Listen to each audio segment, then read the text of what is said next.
साथियों नमस्कार, कैसे हैं आप सब लोग। आज एक महत्वपूर्ण निर्णय पर मैं चर्चा करूंगा। आज का विचार चीटिंग के ऑफेंस के बारे में।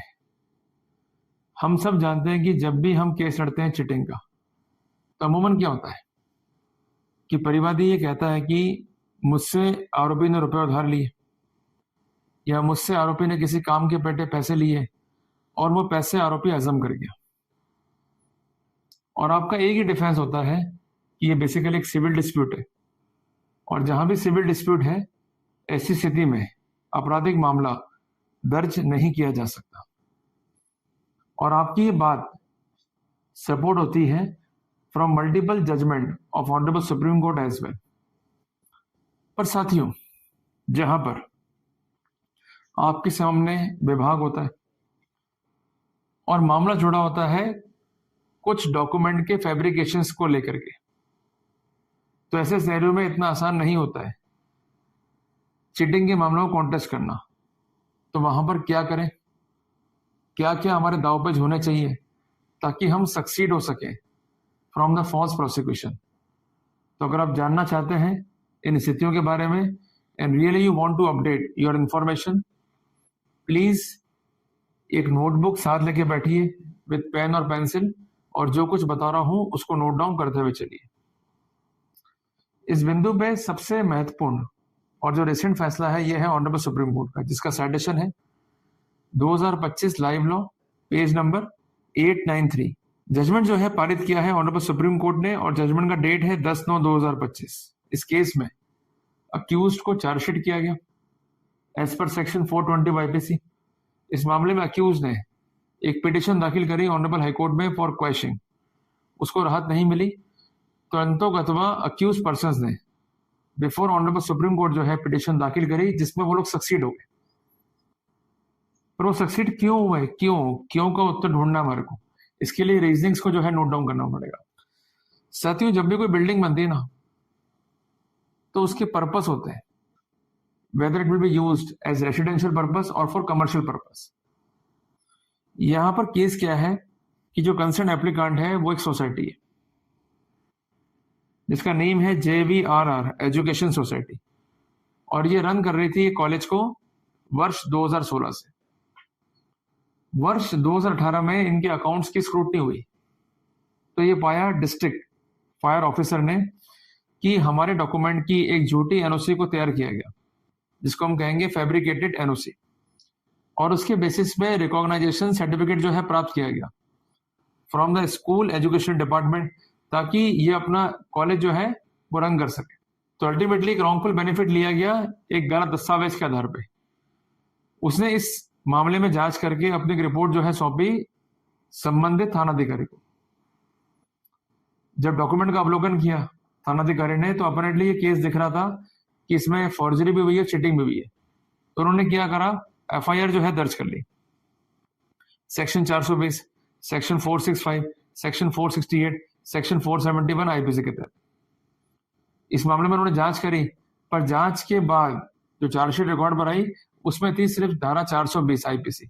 अब यहां पर फिर से क्यों बनता है कि सिर्फ धारा 420 में ही क्यों, उसके 3 इंपॉर्टेंट कारण है। सबसे पहली बात, सिंपल शॉर्ट केस ये है कि एनओसी जो है इशू नहीं हुई थी बाय डिस्ट्रिक्ट फॉरेस्ट ऑफिसर, पर उसके बावजूद भी एक फैब्रिकेट एनओसी को तैयार किया गया just to have the wrongful benefit.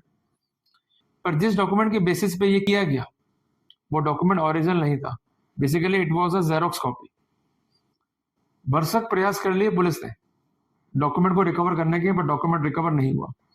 तो जहां भी डॉक्यूमेंट ओरिजिनल रिकवर नहीं हो रहा है, तो ऐसे सिनेरियो में अपराध घटित हुआ है या नहीं हुआ है पुलिस निष्कर्ष नहीं दे सकती, और ऐसा ही हुआ इस केस में, और अल्टीमेटली उनको ये धाराएं हटानी पड़ी। सो आई थिंक दैट आपको इस क्यों का उत्तर मिल गया। अब आते हैं कॉन्टेंशंस पे जो रेस किए एप्लीकांट ने।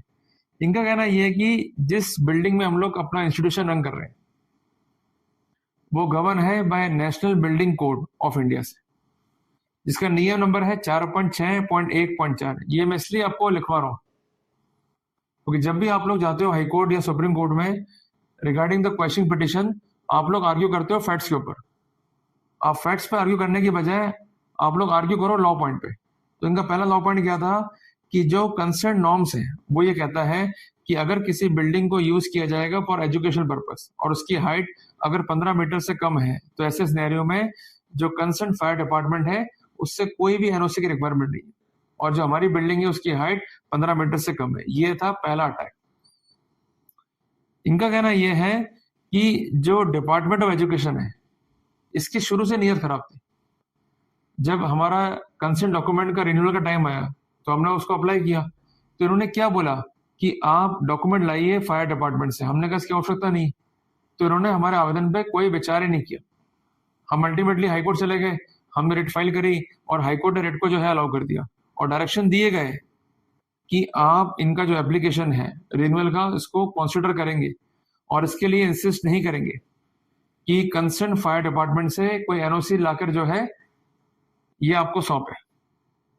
इसके बावजूद भी इस और ध्यान नहीं दिया एजुकेशन डिपार्टमेंट ने। मजबूरन जो है हमें कंटेम्प्ट दाखिल करना पड़ा against the fire department, against the education department. ये फैक्ट था अनकॉन्ट्रोवर्टेड।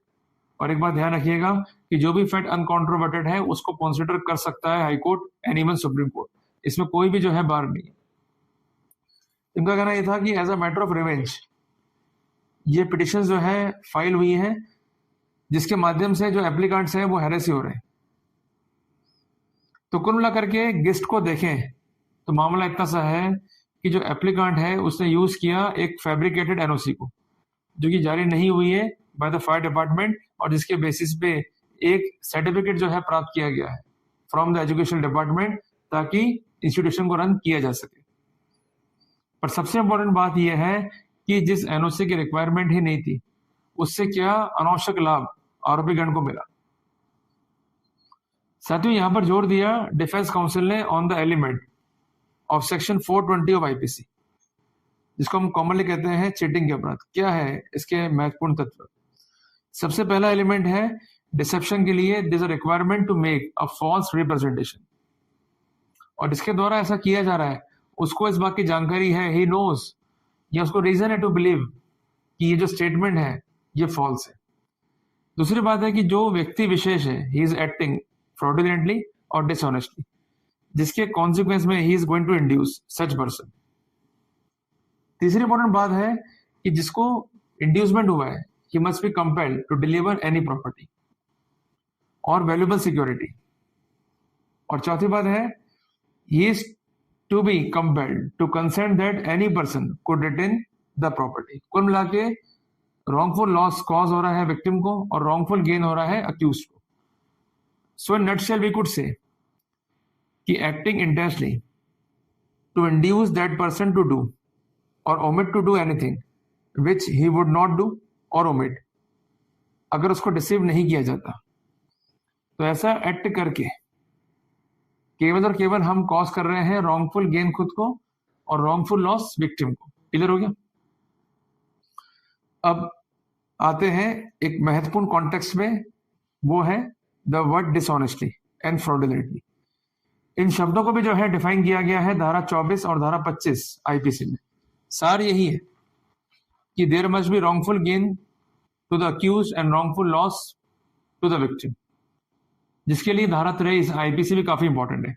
सो we could say that in nutshell to attract the offence of cheating there must be a representation by the person who knows the statement in the representation is totally false, जिसके consequence में वो induce कर रहा है another person को two part with any property और to do or to omit to do anything which he would not do or omit if not so deceived। साथियों इस बिंदु पर एक महत्वपूर्ण जजमेंट है ऑनरेबल सुप्रीम कोर्ट का, जिसका नाम है डॉक्टर शर्मा नर्सिंग होम बनाम दिल्ली प्रशासन।